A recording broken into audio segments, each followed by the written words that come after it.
Stranded with no reservation, a last minute rescue from a sexy stranger. Hello, my beautiful people, and welcome back to the Bibliophile's Bookcase. I'm your host, Erica the Bibliophile. Now, this is going to be a quick one because this was a quick read, like a Christmas read. I'm trying to get all my Christmas books out. But this was a great read by Casey Mills. I think I've done 2 books by her. I definitely want to do some more because I love her writing. Um, but let's jump right into it. So we have Avery, who is checking or trying to check into a resort, and the receptionist is telling her, I don't see your name, I don't see the other party's name, you know and she's crushed because she's like, I don't know why I thought he would do the right thing. So the receptionist offers, like, you can go sit over by the fire while you figure something out. They have a restaurant that she can go get something to eat. Like, basically, there's options for you to figure something out, hopefully, but she won't be staying there because they're completely booked. She wouldn't be able to get a room, anything like that. So she goes over and places a phone call to a guy named Alan, who she was supposed to be staying at the resort with, and it's like, you really did this to me? Like, I took a plane here because you told me that we were, and you lied. Like, you lied to me about this. And he, hold on, first of all, let's talk about how she called him and he answers the phone and is like, I'm kind of busy, can I call you back? How the fuck are you busy? You're supposed to be here with me. So she's like, no, you can't call me back, motherfucker. Like, why would you lie? And like, why would you do this? So he steps away to, she can hear him on the other end of the phone, like, I'll be right back, I have to take this phone call. And so he's like, let me explain. And she's like, she called him an ass or something like that. He's like, you don't have to be so crass. Really? That's what you want to do, right? And I was like, see, red light, red light. I say red light, Lord. Red flag. It's like, that's how you know somebody is a manipulator and they're gaslighting, because the importance of this situation and the thing you're going to focus on is the fact that I'm cussing and calling you an at. Like, I could call you a lot more things if you want me to, but don't try to deflect on my language with the fact that you lied to me and now I'm stranded here.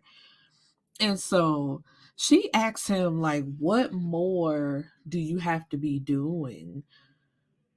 I mean, like, what's more important than you being here with me? And this man walks up to her and says, his fiance. And so she's like, excuse me, like, who are you? And I messed up because that's not how the book starts. The book starts with Kelton. He's helping somebody out, like moving some boxes in a helping hands organization.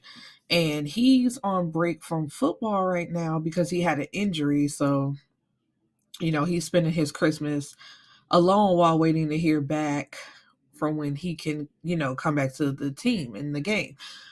But he's the one that walks up to her and is like, and she doesn't know this man, like his fiance. And Alan on the phone, like, who is that? He lying. Don't listen to him. He trying to take advantage of you because you by yourself up there. Just listen to me. It's like, oh, like what?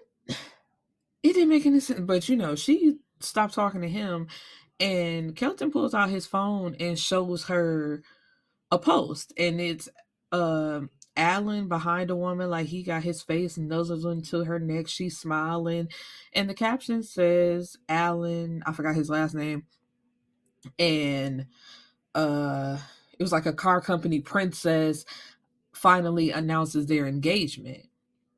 And so it's just like, Alan, you son of a bitch. That's crazy to me. Like, why would you do that? You formed this relationship, and he was always telling her, like, he's too busy and he wants to make it work, but he really doesn't. So just stringing her along, knowing that he has a fiance. So she goes to get her things and she's leaving. And the receptionist asked her if she managed to get a flight out, and she lies and says yes, but they both looking like knowing that she lying. And Kelton, like, he's watching her because he feels sorry for her, because it's just like, that's messed up that you had to find out this way. And she didn't know. She's like, a fiance? Like, basically, this is my man. How my man got a fiance? But, she leaves and she's trying to make it back to the airport, but she didn't follow the directions exactly as the receptionist told her. And Kelton left his phone number with the receptionist, which he gave to her like as she was leaving, like, this phone number is for you to use, if you get in any trouble. And he's like, and it's a number you can trust. So as she's trying to leave, she gets lost and she gets stuck. So she calls the number and it's Kelton. He finds out where she is and he comes to rescue her. And so he takes her back to his place and tells her, you can stay the night until the snow clears up and you can find your way out of here. Now, at first, she's real hesitant because it's like, I don't know you for me to be staying at your place with you, like all that type of stuff. But he's like, what better option do you have? Because you can't stay at the resort because they're all booked up. There's no, like, surrounding areas are all booked up because people book these reservations like in the summertime to make plans to come here. So I'm your best bet. And like, I'm not on that type of time and I told you the truth. So, you stay here and let that be what it is. And, she's resigning herself to this is her only option. So as the storm is getting worse, they're staying inside, they're getting to know each other. It's an attraction. And he's asking her story, like, how did you even get mixed up with somebody like Alan? And she's like, he came into a bar just looking to have a drink, but it was a karaoke bar. So that's how they first met. They would talk. And then it just became the string of, oh, I'm too busy. I can only see you at this, and this time. And when she tried to break it off with him, because it's like, this ain't gonna work. You too busy. I barely see you. Like, we don't talk. We don't really do anything. So what is this? He's the one that begged her, like, no, I want to make this work. Let's book this vacation and we're going to spend some time together. Knowing all along that he wasn't going to show up and just to leave her there. And so, as they're talking, she finds out who he is because she didn't even know that he played football or that he was on the team or anything like that. And then she asks him, like, what's your motive? And he's like, I don't have a motive. Like, not all guys are assholes. Like, some are, like, the majority of men are, but I guess basically call me a rare breed because I'm not one of them.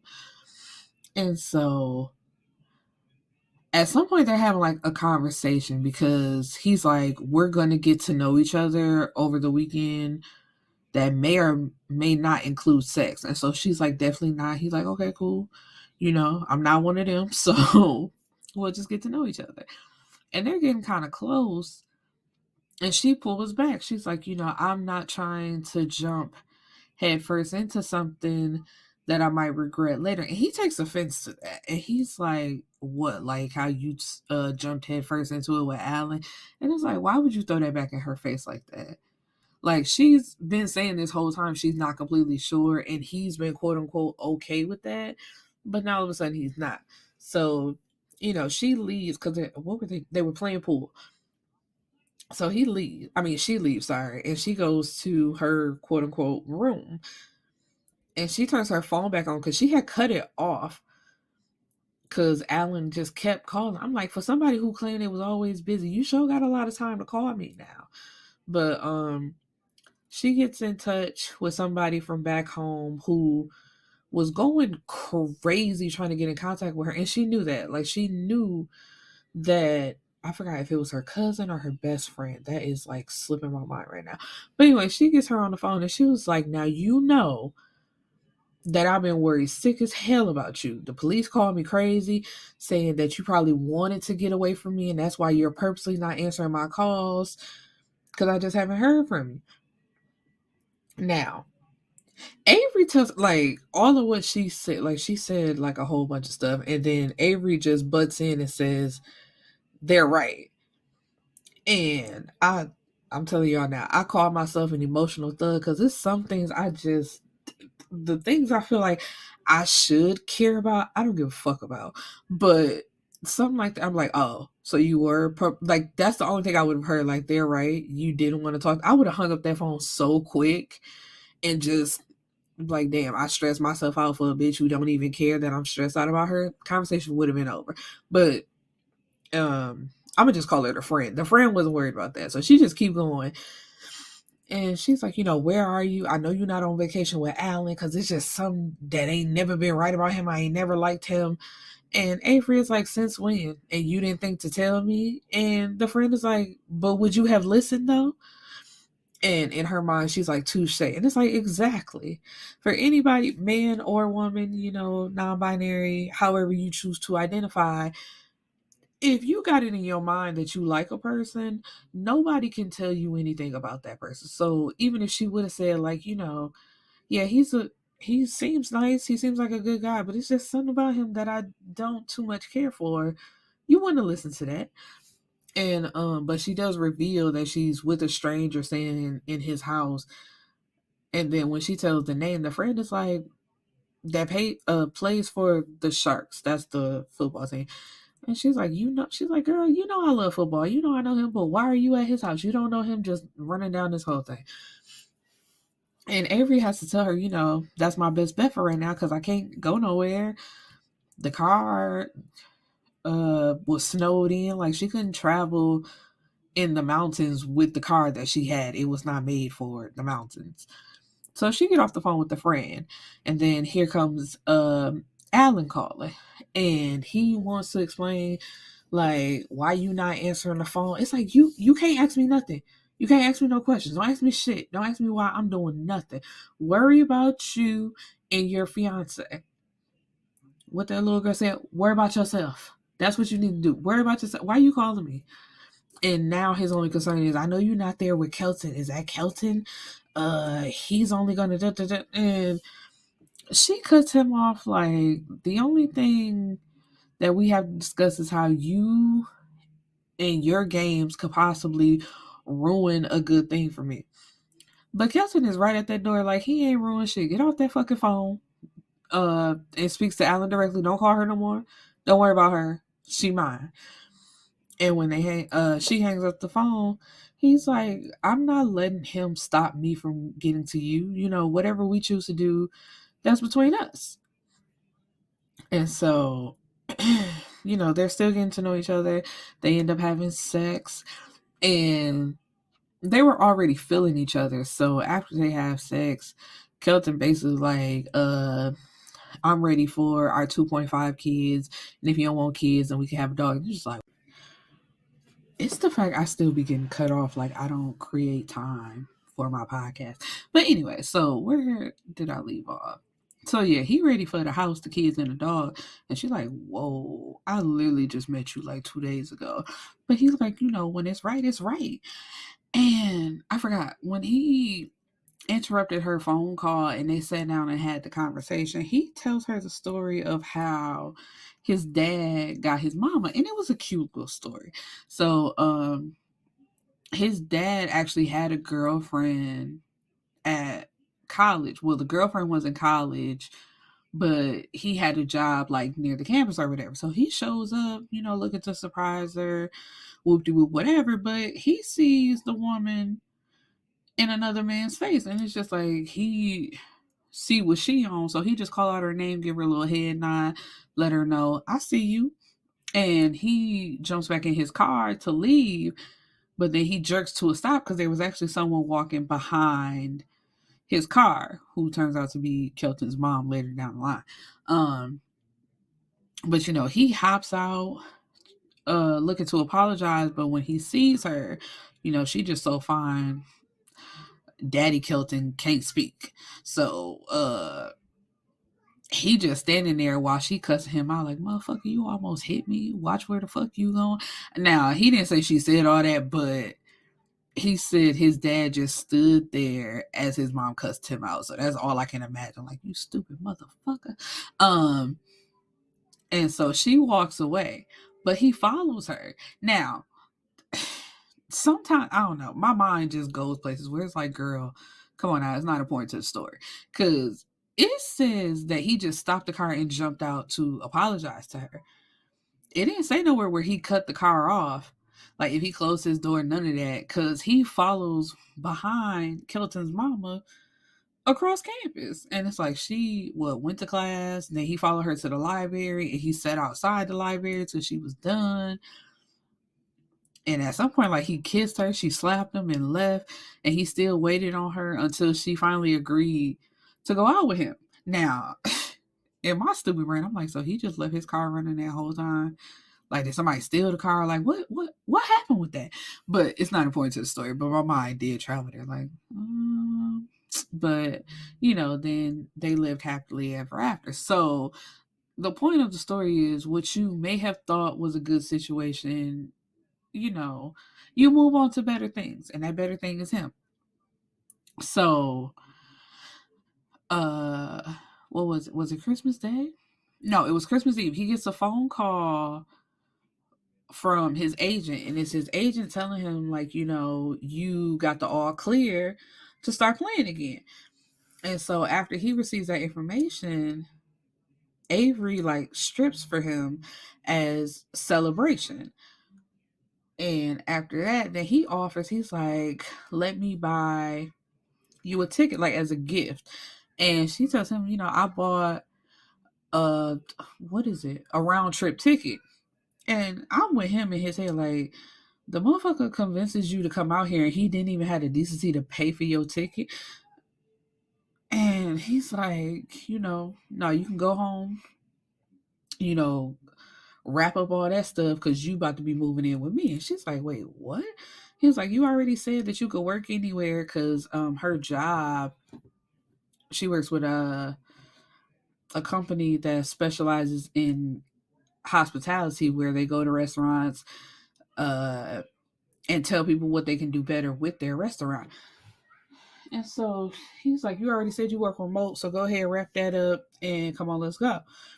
And she agrees. And so we're in the epilogue. It's 10 months later, and she done formed her own company, and it was so funny because she got an email from a woman who is going to be in the next story that I read and review, looking to partner with her. And at first, when she says the name, what am I trying to say? Like, it seems like a masculine name, if you will. So at first, Kelton is like, who is that? And when she's like, she's such and such, he's like, I don't know who that is. I don't know her. And if she says she is, she lying. So, and in the 10 months that they've been together, he don't post much on his social media, but because he's like smitten with her, he start posting her all the time. And of course, women that ain't probably never met this man, don't know nothing about him, don't know nothing about her, got all these negative comments, and now they sliding in his DMs propositioning him, and she been cussing him out. So he like, whoever this woman is, who she claimed to be, nip it in the bud. And she's like, oh no, she don't claim to know you, nothing like that. He's like, oh, thank God. She want to do da da da da. And he like, I know you told her yes, right? And she's like, I don't know, because I don't know how good my business is. Any business that I have gotten is from your team, and because you put them up to, he like, I cut all that out. I may have sent them your way, but how great you are at your job, is what kept them coming back. Like, don't shortchange yourself. You're great. And, they're engaged happily ever after. Just quick, real cute. I think y'all gonna love it. So please go pick it up. It is called Kelton and Averi, A Crescent Falls Christmas. Oh yeah, that's That's where it took place. But the next book, Tion. I couldn't remember what the lady name was that sounded like it could have been masculine at first. So the next story is going to be Bryce and Tion, A Crescent Falls Christmas. Peace and blessings, my beautiful people.